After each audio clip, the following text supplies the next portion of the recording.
So I will request all here to present. We are going to start our next session soon.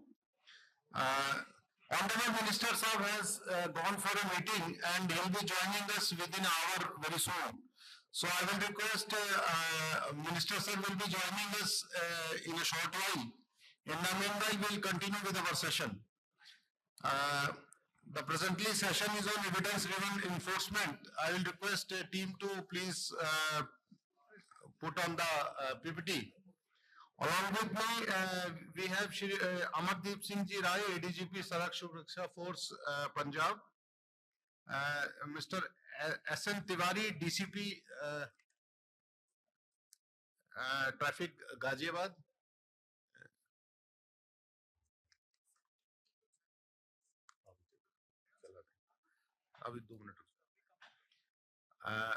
Then we have Shri Alok Kumar, ADGP Bengaluru, and Shri Ajay Chaudhary, Special CP Delhi.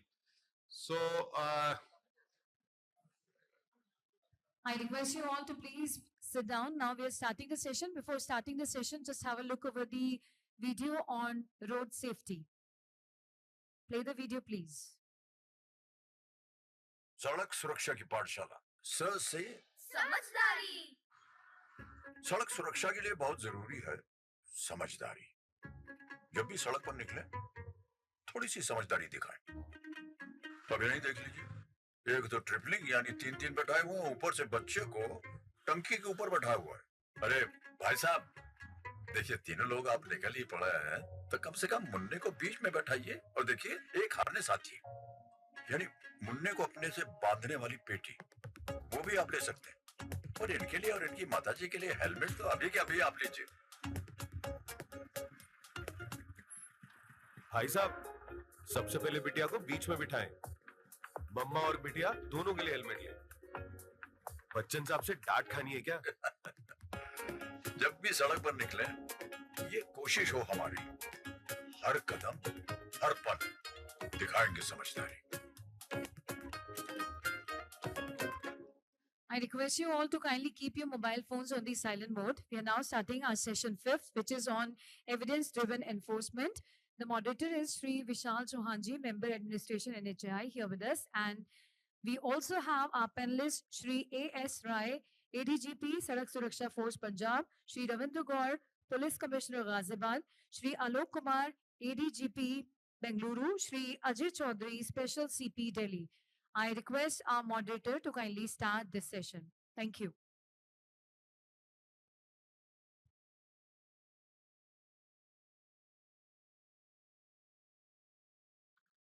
thank you very much.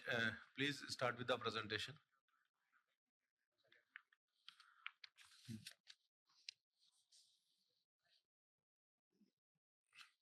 This session is on the evidence-driven enforcement. Next slide. As we are aware that, our road infrastructure, has been really increased a lot over a period of years. Enforcement of traffic rules has been a serious issue and, to reduce accident fatalities. And objective of this session to ensure, how we can have enforcement or the road safety, because we found that enforcement has been a critical factor as far as the road safety is concerned. Next slide. We have normally two kind of enforcements. One is, on the spot is enforcement, and second is at the delayed is enforcement.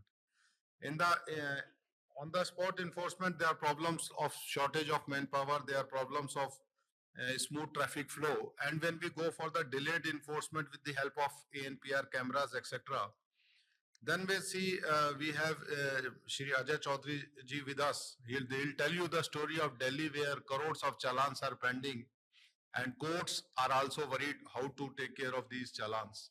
So this is an issue which we all need to deliberate on these issues. We have a ATMS policy of the NHAI of 2023. The objective of the policy is to ensure that we have to make highway safe place, to ensure that over speed get penalized, lane discipline and crossovers are ensured, identify obstacles on the highways. We know a lot of accidents take place because vehicles got broken down on the road. There was an accident on Delhi Mumbai Expressway where the rescue worker got died because they were removing a vehicle on the Delhi Meerut Expressway, and also a command and control center for the operational and response. So these are the major aspects of our ATMS policy of 23, which we are implementing in all the national highways in a phased manner. The target is by year 2027, we will have ATMS in all the 4-lane and above national highways. Next. Now this policy is having TMCS cameras, which will be at every 1 kilometer, and these cameras will be able to detect, detect vehicles parking on the road. And this will have accident as well as basic intelligence is included in the camera. And in the control room, one operator will be able to see about 15 cameras. So normally on a stretch of 30 to 40 kilometers, we are going to have 6-7 people looking after these cameras. Then we have whites cameras, which include overview cameras, side camera, ANPR camera, radar or infrared or thermal cameras, thermal equipments. These whites cameras are every 10 kilometer, and they are able to measure over speed, wrong side driving, etc. And I will show you what kind of incidents it can detect and how the challans are generated. And third is that vehicle activated speed displays. In this, advance warning is given. These are placed at every 20 kilometer, and it gives kind of a advance warning that at what speed vehicles are moving. And this is kind of the purpose is not to penalize, but idea is that that vehicle driver is made conscious of his speed and he can take care. Next. Data analytics was discussed a lot in the morning, so I will not go into this, but we know that in some places, because of the office closing or because of the industry closing, traffic is more or accidents are more. At some time their school students are there. So every highway has its unique characteristics in terms of timing of crowd, timing of accidents, daytime, nighttime, peak time. So we can do the analysis and deploy our manpower or police manpower or other manpower using these kind of analysis. Next. So as I said, we are with the use of whites cameras, we are able to detect 14 kind of non-compliances, we can say. And in some cases, electronic challan will be issued, and in some cases, corrections will be made. So, like in case of a accident, fog or smoke or debris, in case of accident, patrol vehicle can go immediately, ambulance can go immediately and rescue the people. 2 days back, somebody was telling me a story of Samruddhi Highway in Maharashtra where the vehicle met with an accident with a monkey. Vehicle was also damaged, monkey died. But within 5 minutes, a rescue vehicle came without calling even to the control room. So that's kind of response is required in the country, where within 5 minutes or within 7 minutes, a rescue vehicle will reach. Then we have Rajmarg Yatra app also, variable messaging also. So it will alert for the fog, debris, pedestrian crossing and animals on the carriageway. And also we can do the analysis of the traffic flow. But 8 kind of activities which can be monitored with whites cameras, and automatic challan can be issued. One is overspeeding. Overspeeding, it can be spot, it can be sectional. Then opposite side traffic coming. Then stalled or stationary vehicle, wrong lane driving, seat belt violation, no helmet in 2-wheelers, triple writing, and 2-wheelers or banned vehicles. So these cameras detect these offenses immediately and issue a challan with the help of an NIC and the police control room. So we have met some success with these ATMS equipments. Next. One is on the Delhi-Mumbai highway in the Dausa. It is going into the police control room. We have Bangalore-Mysuru highway where fatalities have come down from 100 to 31 over a period of 6 months when ATMS was applied. And also there was a decrease in death also. So, next slide. So, today's discussion will be in this session, we'll be discussing how we can take care of these, how we can effectively use these cameras, how can we can use ATMS and e-challan system, etc. And how we can integrate it with the Vahan portal and how this detection can take place. We are very fortunate to have, so next slide. So these are the issues we are going to discuss today. So we are fortunate to have that we have very eminent speakers with us. Shri Alok Kumar, who is ADGP in Bangalore and has been instrumental in doing this experiment at Bangalore-Mysuru highway, is with us. And he has to leave early also, so he has a flight. So I will request him first to start his presentation, and after that we will have other success stories from other places. Thank you. Thank you so much, Vishal ji. Very good afternoon to everyone present here in this hall. I will share the success story of Mysore-Bangalore Highway, which was inaugurated by Honorable Prime Minister of India on 12th of March 2023. But a stretches of it was used by passengers or members of public from January onwards itself. So I took charge in the month of June 2023. And next slide. You please go to third slide. Third, yeah. So in 2023, I took charge in the month of June. And then we applied certain very short-term measures, like there were some old radar guns lying in Bangalore city. So we got it to Ramnagara and Mandya district, which is through which this National Highway 275 that is crossing through. Just in 15-20 days, the number of deaths you can see in the month of Jan, it was 14 because it was not fully operational. Feb also, it was not fully operational. March 12th, inauguration was done, and then April 20 deaths, May 29, June 27. And after that, there was sudden drop to 10 in July and August, and later on that trend almost continued.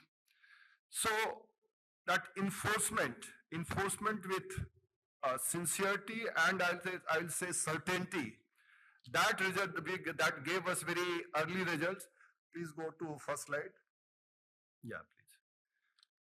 So this is Mysore-Bangalore highway, access controlled highway, is 117 kilometers long. Now we introduced this intelligent traffic management system there, which comprises of network of high definition NPR cameras that is connected with now e-challan system. And then we have also integrated with our SMS, like just instantaneously, the moment someone violates, there is any violation on the highway, next 3 seconds, he or she, whoever like he's having that vehicle registered in their name, they will receive this SMS alert that you have committed this violation and you should pay the fine amount so and so on this, that wave link will be given to them. So that method we introduced. Thereafter, we have introduced this radar embedded NPR camera that is in turn integrated with e-challan system, and all the data, it is being diverted to one centralized server from where otherwise issuing of challan, challan to other people who are not paying on time, we are doing this thing. And one more thing is there, go to third slide again, please. Fourth, you please go. Yeah. So these are the violations for which we are booking on this access control highway, and this is for the period of 1/6/2022 to 30/6/2024. So you can see that the total fine amount due is 8 crore 41 lakh, but the recovery or the people, they have paid only 48 lakhs. And that is the one very worrying reason everywhere in urban area or wherever this ITMS is being used. That payment of fine, that compliance rate is very, very poor. It is hardly 8%, 9%, 10%, and in this case, it is hardly, I will say that 6 to 7%. So use of technology, contactless technology, we had Real-time use of technology also. We used speed radar gun, we used tabs, because the people who are time and again, they are committing violations and they are not paying fine. So they could be identified because tabs they used to generate alert. The moment some vehicle which has violated in the past or there is more than 5 violations against the vehicle, there will be alert generated and we used to catch those vehicles. So for that reason, we introduced the system of having tabs also, and we introduced the system of having a speed radar gun also. As you can see in this data, that 16 highest percentage of this thing is not wearing seat belt. That comprises around 80% of the violations. That is very sorry state of our behavior, I will say, in the last session we were talking about behavior. So I will say that Bangalore, Mysore, that can be considered of one of the very enlightened region in the country, like Bangalore city, Mysore city and the citizens. And there also the compliance or the following rules, whereas this wearing seat belt also, that is very simple thing. It is as low as, I'll say that 80% violations is due to that only. But we identified the reasons, like why there is high number of deaths, because Honorable Prime Minister had inaugurated and thereafter there was a very negative campaign in the media that this highway has become a death trap due to a structural and design, like fault of a structural design. I did not concur with that. I thought we had Mr. Brahmankar, he is here, his predecessor, Mr. Vivek Jaiswal, that he was RO that time, and PD Rahul Gupta was there. So we had a review and we went survey of the whole stretch from starting from Kumbalgod up to Mysore. And we found that there are certain issues, but it is not so acute that it will result in a sudden spur of the death. So we thought that no, enforcement, let it take precedence. And then over-speeding, that was the main killer, like it is main killer all over the country. Like when we talk about 71 to 72% of the deaths is attributed to over-speeding.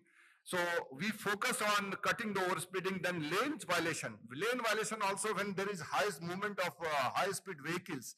Slight swerving of the vehicle, that can cause havoc, and we have seen that so many serious accidents, it has taken place due to lane violation, lane changing, just haphazard parking of the vehicles and wrong side driving. So wrong side driving, it was very difficult to detect through the cameras, the static cameras, because they knew where the position of the cameras, and there they used to avoid. Later on, then we started booking them using our speed radar gun and our tabs, so then we could control that things. First slide again, please, you go. Next. So apart from that, then highway patrol vehicles. We have 250 highway patrol vehicles in Karnataka state, and Mysore highway also we deployed around 20 highway patrol vehicles, and they were equipped with first aid. They were equipped with body-worn cameras. That is very new thing at that time. I think in 2023 we provided them body-worn cameras, which in real time they can capture violation, and not only violation, even misbehavior by policemen, that can be also captured by body-worn cameras. And dash cams, we made it compulsory in all the highway patrol vehicles that they should have front and back dash cams, recording facilities of those like any incident, and then real-time transfer of those data, then identification and rectification of black spots.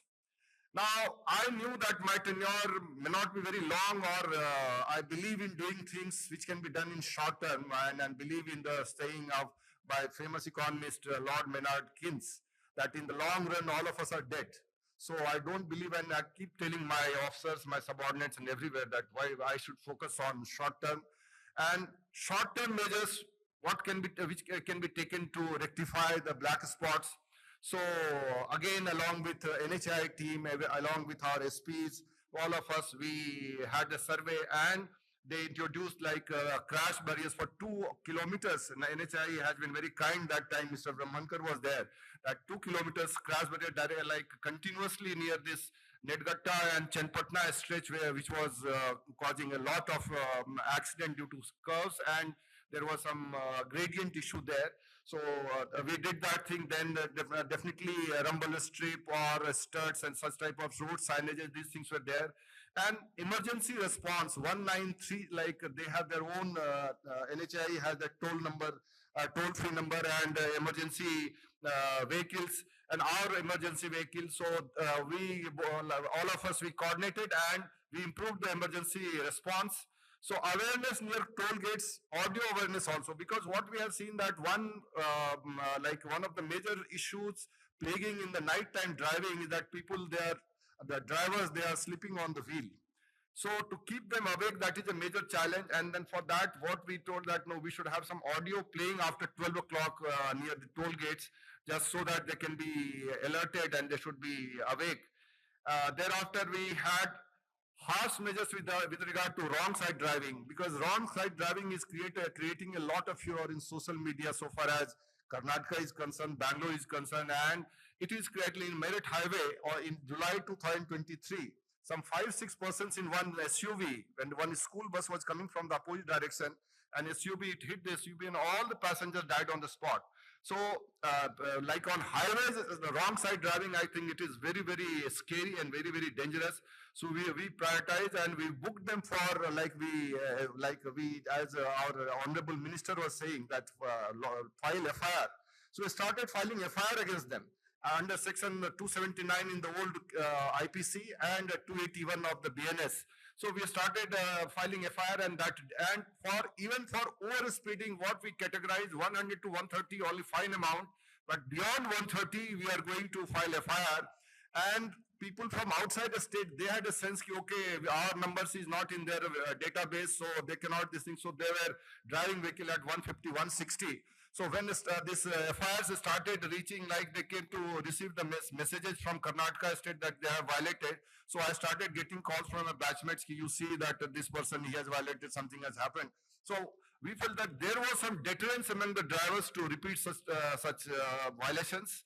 So we took this special measures against out of state vehicles also using tab and social media campaign. That is also creating perception that there are foolproof measure of enforcement in place. That is very, very important, and it has played a significant role in reducing the number of accidents and deaths on Mysore-Bangalore highway.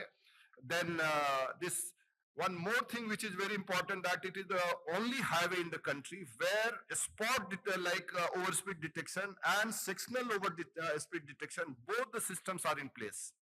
Because these days, some of you may be aware that there is one app called Radar Bot.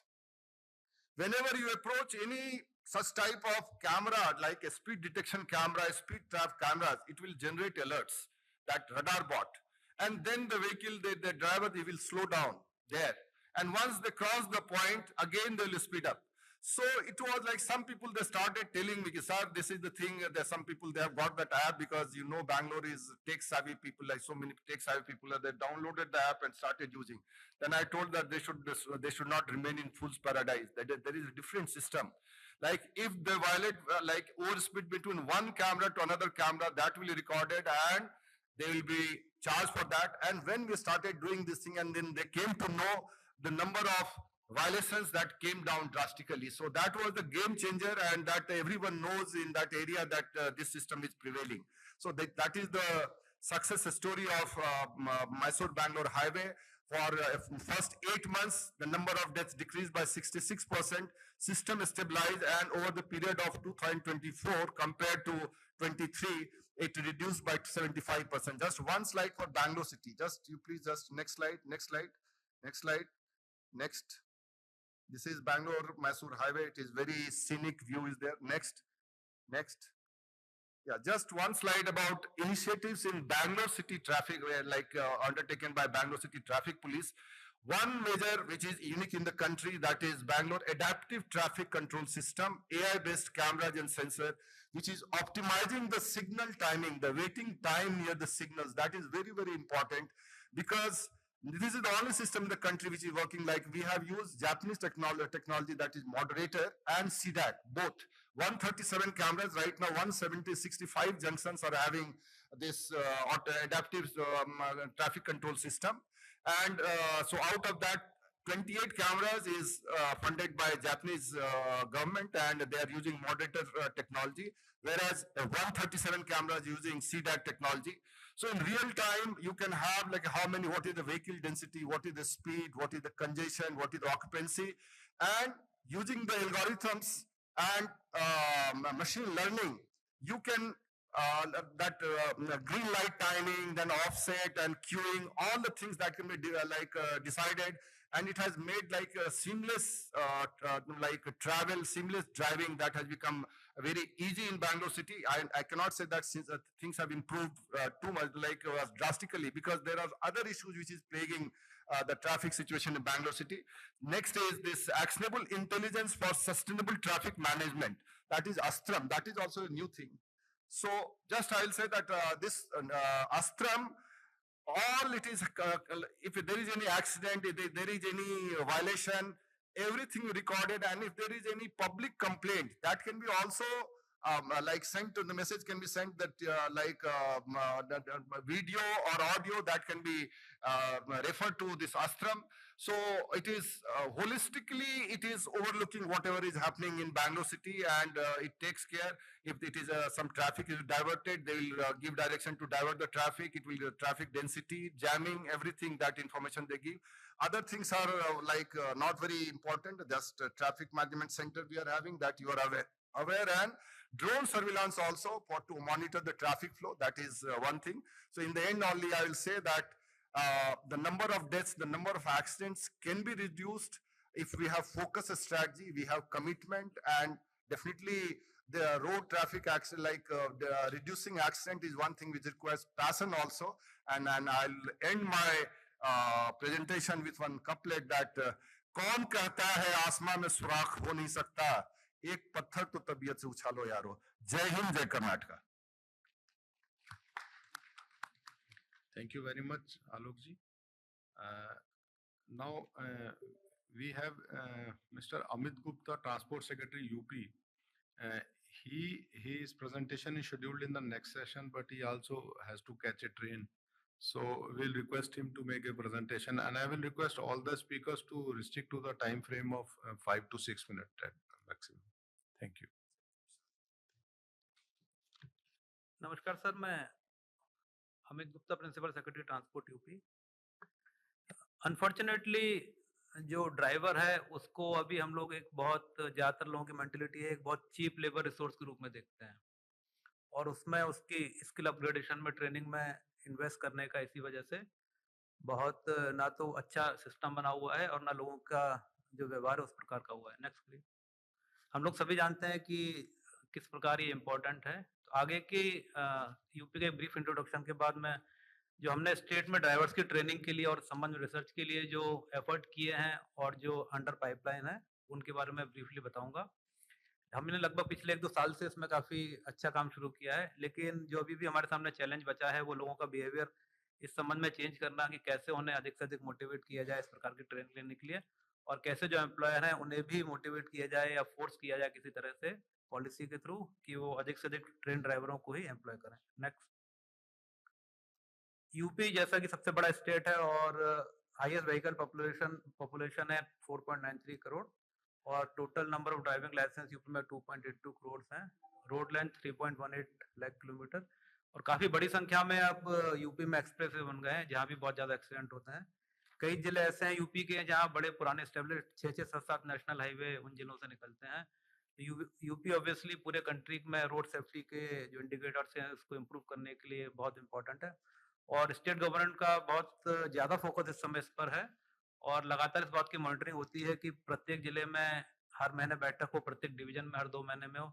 माननीय मुख्यमंत्री जी के level पे लगातार बैठक होती है, और state government का एक टॉप मोस्ट एजेंडा है किस तरह से रोड सेफ्टी हम लोग इम्प्रूव करें। नेक्स्ट।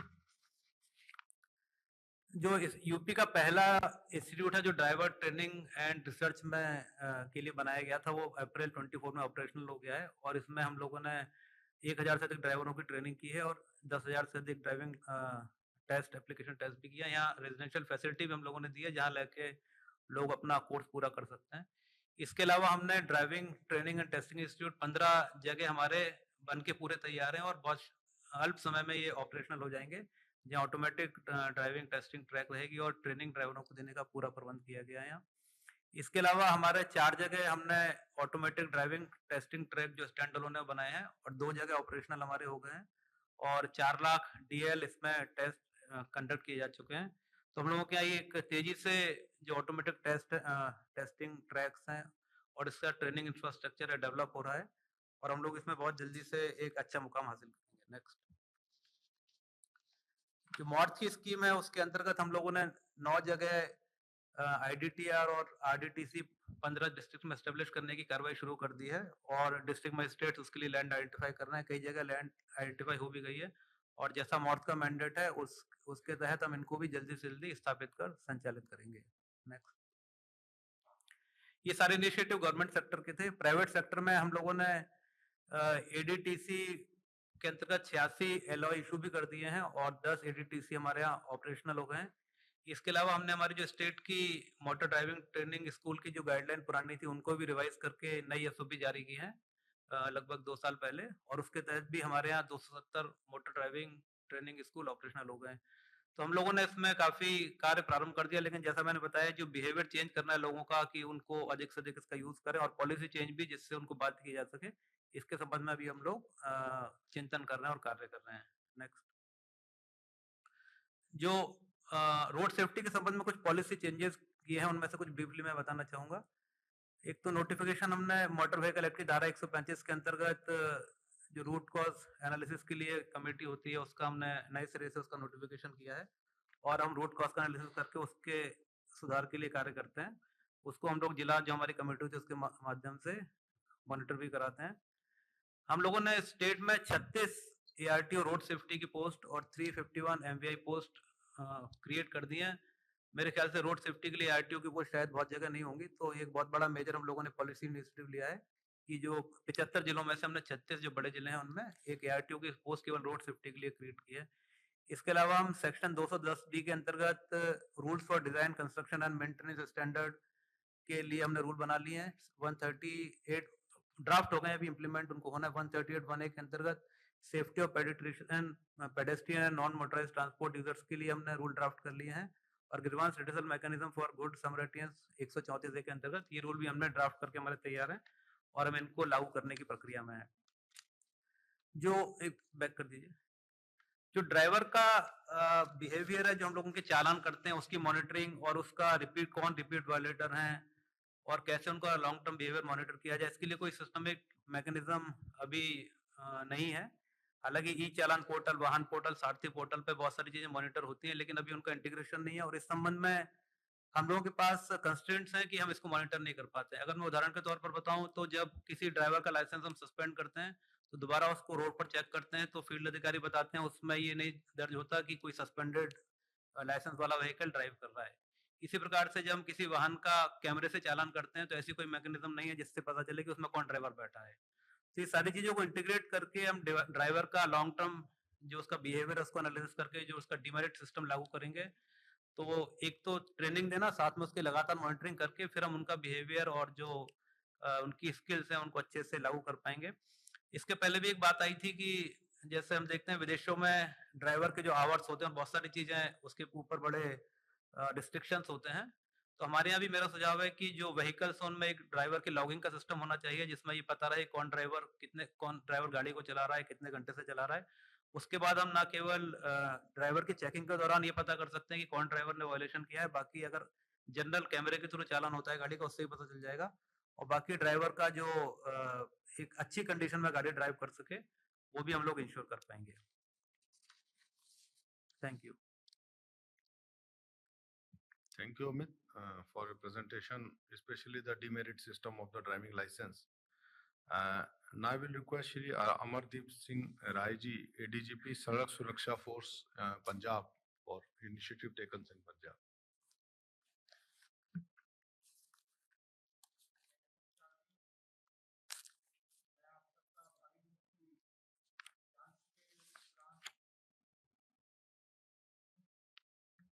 मैं आप सबका आभारी हूँ कि दोपहर के खाने के बाद जो समय होता है वो थोड़ा सुस्त हो जाता है, तो उसमें आप मेरी प्रेजेंटेशन की बात सुनने वाले हैं। मैं आपका ध्यान पंजाब में जो हमने करने की कोशिश की है उसके ऊपर दिलाना चाहता हूं। और फर्स्ट स्लाइड, पहले तो जो हमारा पंजाब में हमने उपराला किया पिछले 3 सालों में, हमने प्योर इन्फोर्समेंट से अपना फोकस चेंज किया है लाइफ सेविंग मिशन के ऊपर। जनरली जो इन्फोर्समेंट है उसके बारे में मैं बाद में जाके भी बात करूंगा, पर इन्फोर्समेंट करना का पर्पस जो होता है वो पर्पस होता है लोगों की जान को बचाना। हम अपनी इन्फोर्समेंट में इतने स्ट्रिक्ट हो जाएं और जो हमारा प्राइमरी कार्य है लोगों की जान बचाना, जिसको हम इकोनॉमिक्स की भाषा में बोलते हैं गोल्ड डिस्प्लेसमेंट में फंस जाते हैं। जनरली हम इन्फोर्समेंट में बिजी हो जाते हैं और जो हमारा प्राइमरी कार्य है वो उसमें मिस आउट हो जाते हैं। तो इसके लिए सबसे पहले जो हमने काम पंजाब में किया कि ट्रैफिक का जो कंसेप्ट है, ट्रैफिक का जो सब्जेक्ट है, उसका नाम चेंज किया जाए ताकि हमें हमेशा ये याद रहे कि हम क्या कर रहे हैं।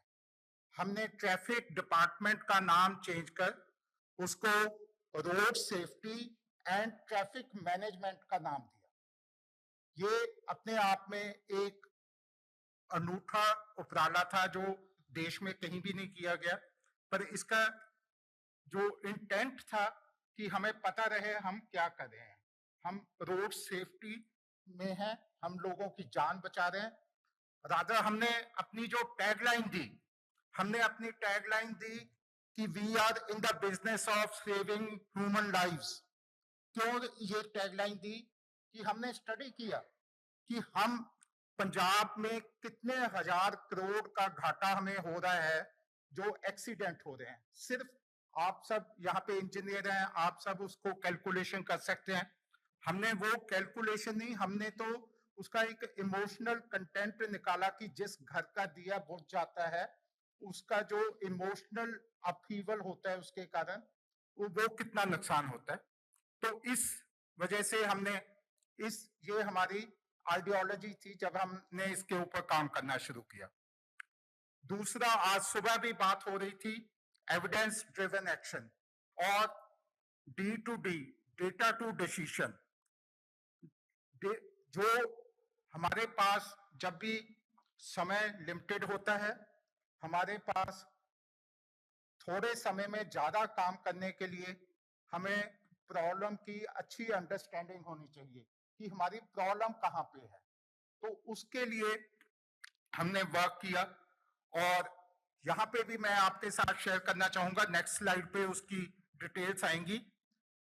भारत में पहली किस्म का Punjab road safety and traffic research centre हमने एस्टेब्लिश किया मोहाली में, जिसका काम सिर्फ ये है कि वहां पे जितना भी हमारा डेटा कलेक्ट होता है उस डेटा को कलेक्ट किया जाए, उस डेटा को माइन किया जाए, उस डेटा को माइन करने के उपरांत ये डिसाइड किया जाए कि हमारी समस्या कहाँ है।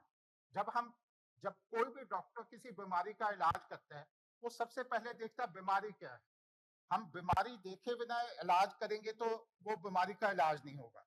तो हमने सबसे पहले स्टडी किया कि हमारी बीमारी कहाँ है, कहाँ पे हमें प्रॉब्लम आ रही है।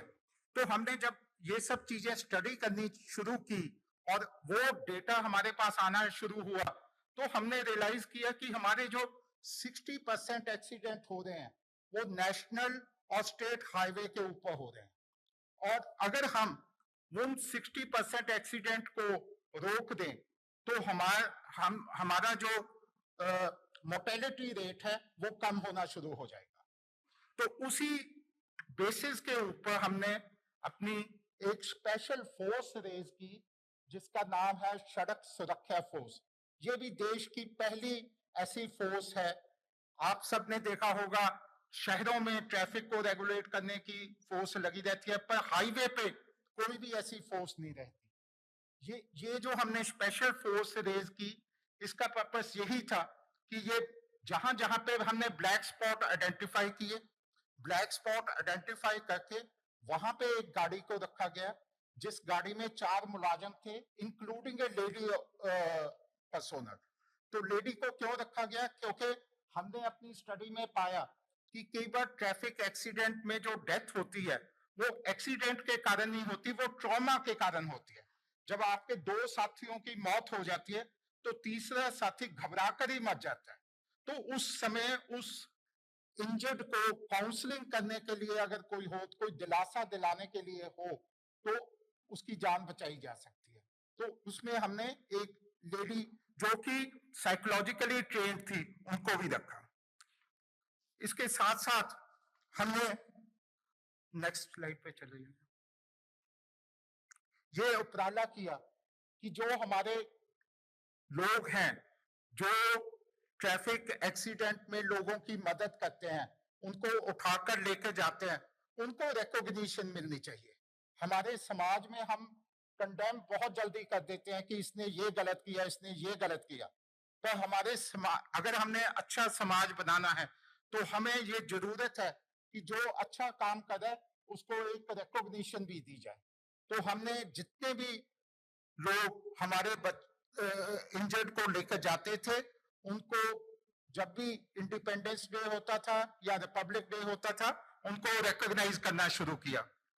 जो हमारी सड़क सुरक्षा फोर्स थी, उनके जो मुलाजिम थे, उनको बिहेवियरल साइकोलॉजी में ट्रेनिंग दी।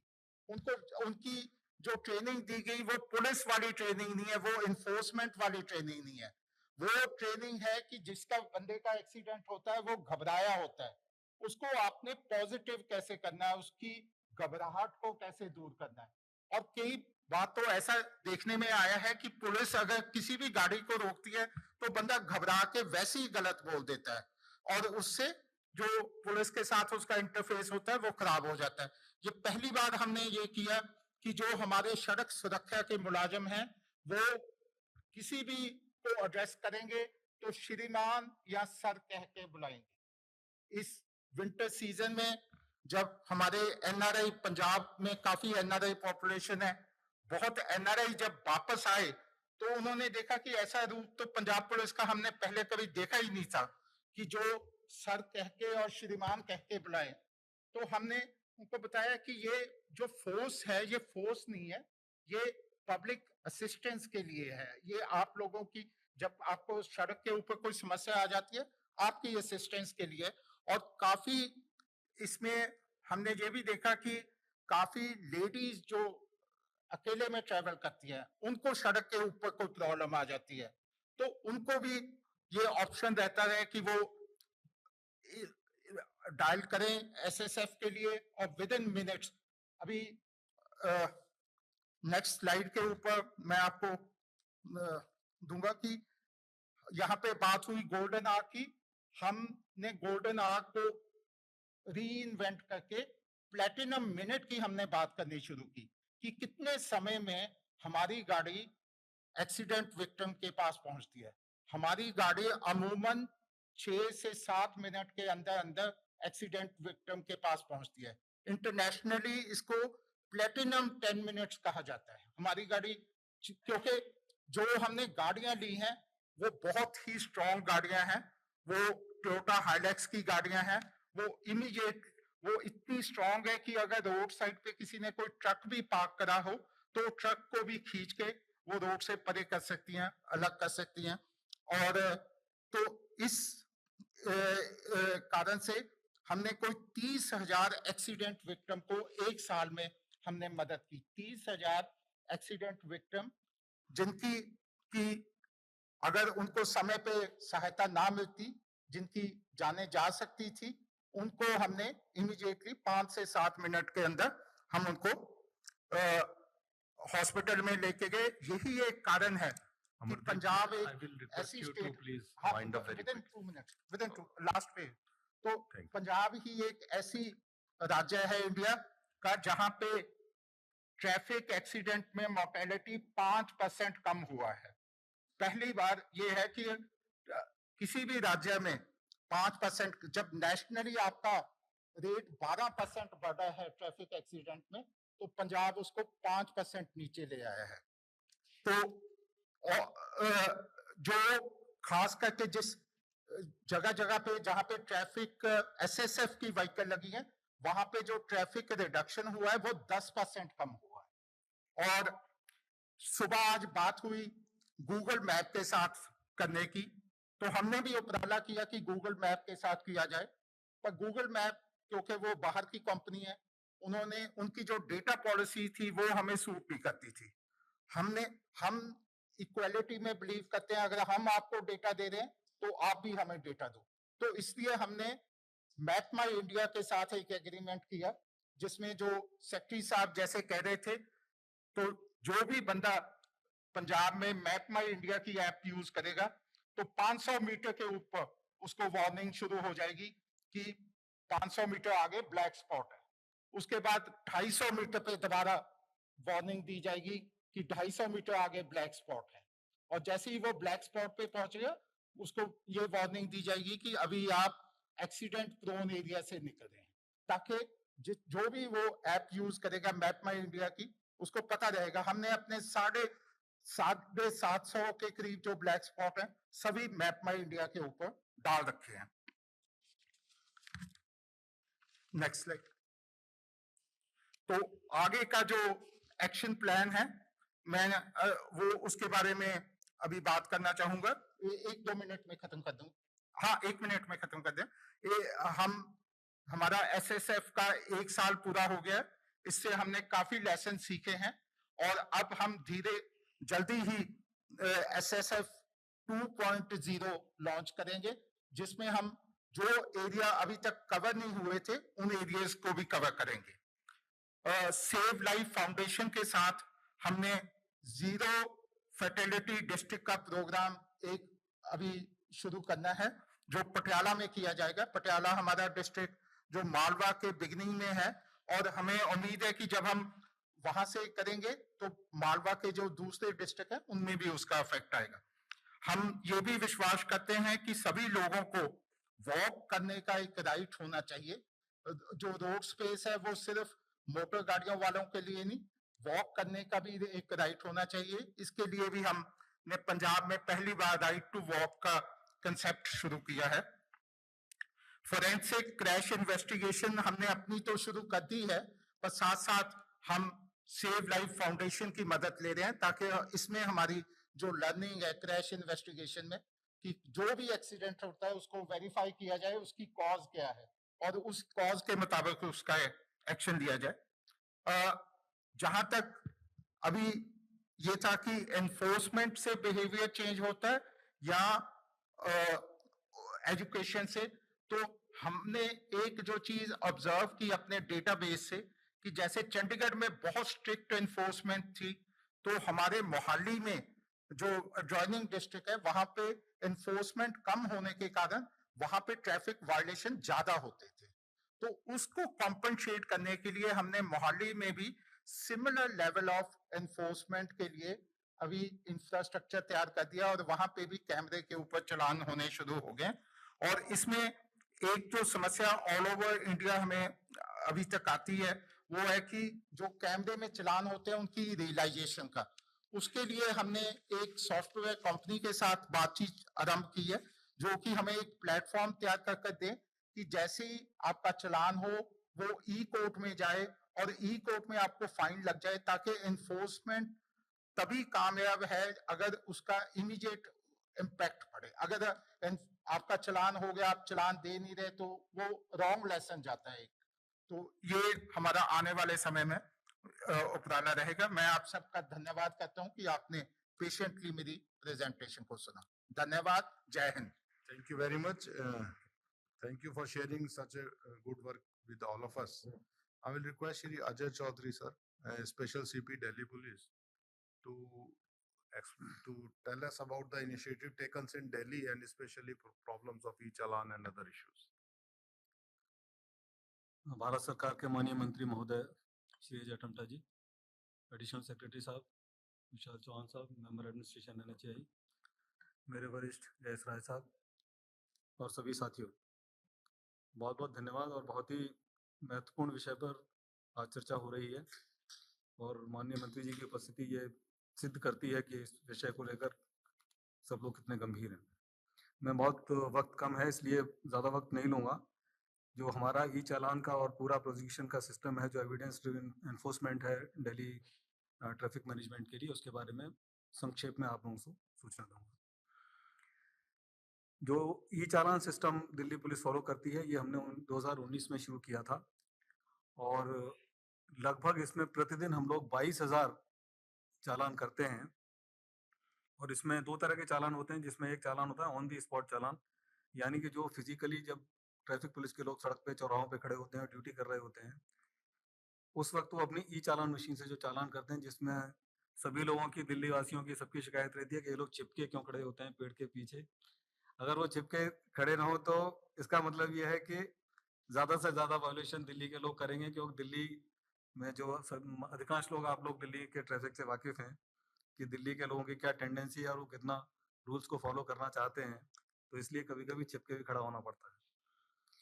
दूसरा हमारा जो चालान होते हैं वो ऑटोमेटिक नंबर प्लेट रिकॉग्निशन के माध्यम से होते हैं, एएनपीआर कैमरास, जिनके बारे में काफ़ी देर से बात हो रही है। तो अभी हमारे दिल्ली में 67 कैरेजवेज में 125 over speed vehicle detection violation detection कैमरे लगे हुए हैं और 209 कैमरे लगे हुए हैं जो कि रेड लाइट वायलेशन डिटेक्शन करते हैं, और ये 43 लोकेशन पर ऑलरेडी है।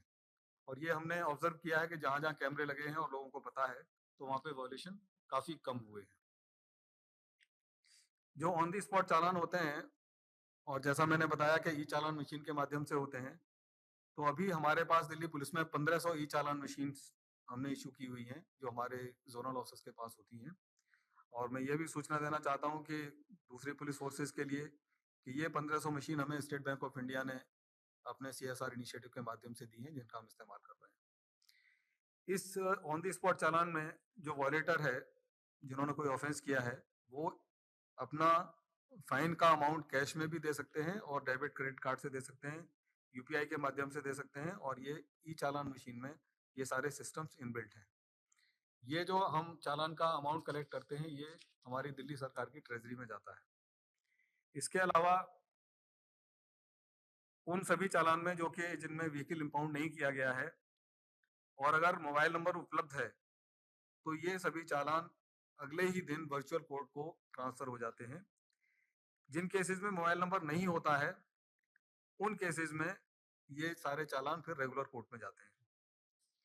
वर्चुअल कोर्ट में जाने के बाद वॉलेटर के पास ये ऑप्शन होता है कि वो या तो फाइन पे कर दे या कंटेस्ट करे कि नहीं, ये मेरा चालान गलत कटा है, मैंने ओवर स्पीडिंग नहीं की थी, या मेरी गाड़ी उस दिन वहां नहीं गई है, गाड़ी का नंबर गलत है।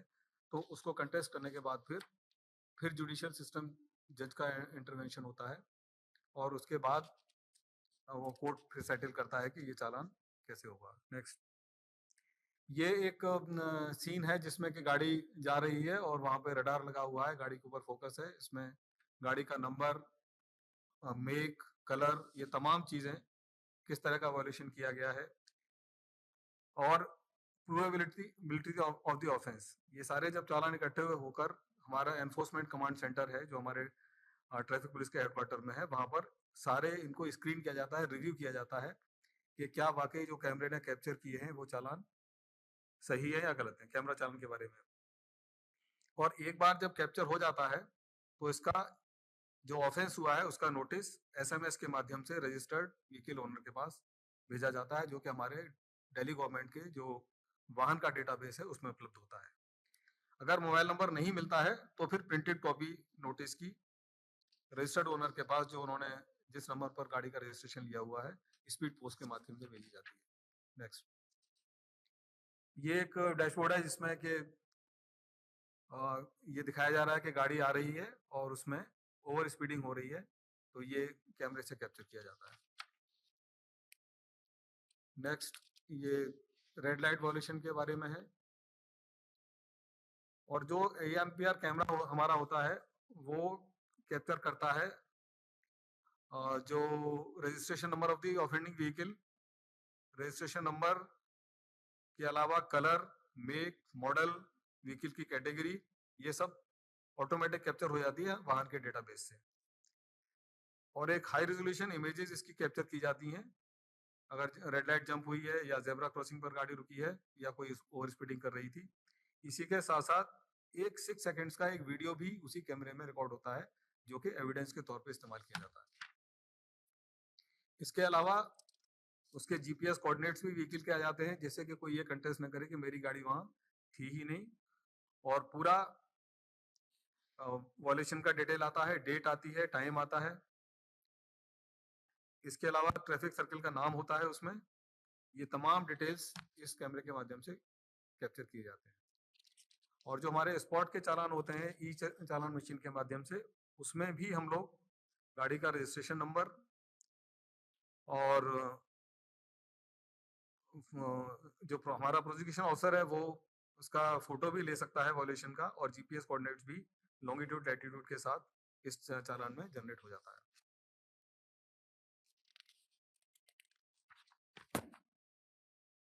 इसके अलावा हम लोग जो ड्रंकन ड्राइविंग की जो स्पेशल ड्राइव चलाते हैं और चेकिंग करते हैं, उसमें एल्कोमीटर का इस्तेमाल करते हैं, और एल्कोमीटर के माध्यम से भी हम लोग डेट, किस डेट में आपने ड्रंकन ड्राइविंग की थी, उसका टाइम क्या था, टेस्ट जब लिया गया, और ये तमाम इन्फॉर्मेशन इस एल्कोमीटर के माध्यम से भी कई सारा डेटा हम लोगों के पास इकट्ठा होता है, जिसको हम लोग फ्यूचर में इस्तेमाल करते हैं।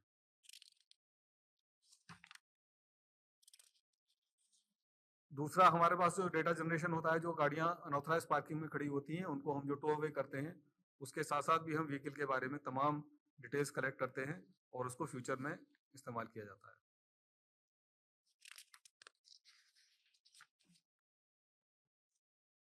इस पूरे एनफोर्समेंट के सिस्टम को और इफेक्टिव बनाने के लिए हम लोग कोशिश कर रहे हैं कि हमारा जो सेफ सिटी प्रोजेक्ट है, जिसको कि भारत सरकार पूरे देश में बहुत ही विग्रसली परस्यू कर रही है, उसको ई चालान सिस्टम के साथ सेफ सिटी प्रोजेक्ट में इंटीग्रेशन हो जाएगा तो हमारी इफेक्टिवनेस और बढ़ जाएगी।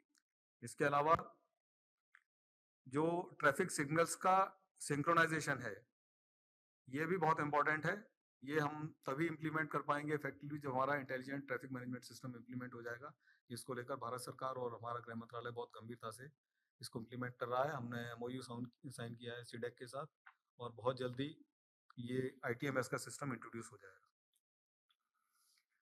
इसके लिए अलावा हम लोग कई सारी हेल्पलाइंस चलाते हैं, सोशल मीडिया का इस्तेमाल करते हैं। कंजेशंस को कम करने के लिए हमारे तमाम अपडेट्स ट्विटर पर, फेसबुक पर, व्हाट्सएप पर लगातार पब्लिक के साथ हमारा इंटरेक्शन रहता है, और एक स्पेशल यूनिट हमारी पब्लिक इंटरफेस यूनिट है जो 24/7 काम करती है।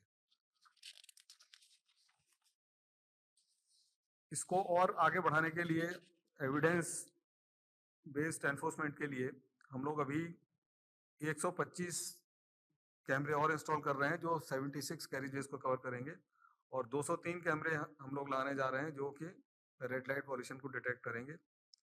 इसके अलावा एक बहुत ही इंटरेस्टिंग स्कीम हम लोगों ने बहुत पहले लॉन्च की थी, जिसको अभी लेफ्टिनेंट गवर्नर साहब ने रीलॉन्च किया है, ट्रैफिक प्रहरी मोबाइल ऐप। इसमें हम जनता को भागीदार बनाते हैं, और कोई भी ट्रैफिक प्रहरी ऐप को डाउनलोड करके कहीं भी अगर कोई ट्रैफिक का वॉल्यूशन होता है तो पब्लिक का कोई भी आदमी उसको इस प्रहरी ऐप पर जाकर अपलोड कर सकता है, और इसकी भी स्क्रीनिंग होके अगर वो सही पाया जाता है तो उसको चालान इशू कर दिया जाता है। और जो ट्रैफिक प्रहरी 1 महीने में सबसे ज़्यादा चालान रिपोर्ट कर रहा है, उसको हम लोग 50,000 रुपये का कैश अवार्ड देते हैं। जो उससे कम करता है उसको 25,000, और इससे 4 कैटेगरीज में 4 हाईएस्ट जो वॉल्यूशन पब्लिक के लोग रिपोर्ट कर रहे हैं उसको हम लोग कैश रिवॉर्ड से सम्मानित करते हैं। और पिछले 3 महीने में हमारे ट्रैफिक प्रहरी लोगों ने जनता की भागीदारी के साथ 3 लाख चालान करने में हमारी मदद की है। इसी के साथ मैं अपनी बात समाप्त करता हूँ। बहुत बहुत धन्यवाद। Thank you very much. जय हिंद।